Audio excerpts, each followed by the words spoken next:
Encourage చేయండి. మీతోనే చేతగాని భారతీయ జనతా పార్టీతో చేత అవుతుందేమో సహకరించండి. కానీ అన్యాయంగా ద్వేషాలు పెట్టుకుంటే గ్రామాలు నష్టపోతాయి.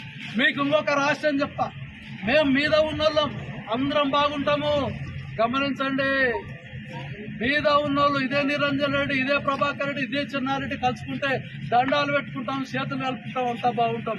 కానీ మేము రెచ్చగొట్టడం వల్ల కింద పేదలు ఎవరైతే ఉన్నారో మీ కుటుంబాలు నాశనం అవుతాయి, కేసులు అవుతాయి, అనవసరంగా మీ కుటుంబాలు నాశనం అవుతాయి. ఇది గమనించండి.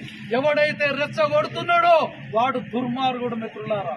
ఎవడైతే ఓపిక పట్టండి, రాబోయే రోజులు మనదే, శాంతితోనే మనం ఏదైనా సాధిస్తాము, ప్రేమతోనే ఏదైనా సాధిస్తామని చెప్పేవాడు ఆ పూటకు ఇబ్బంది అనిపించచ్చు, కానీ చివరి విజయం అదే. భారతీయ జనతా పార్టీ సిద్ధాంతం అదే, భారతీయ జనతా పార్టీ సిద్ధాంతం అదే. అందుకోసం మిత్రులారా, మీరు బ్రహ్మాండమైన ర్యాలీ రోజు చేయబోతున్నారు. నిన్న ఒక సంఘటన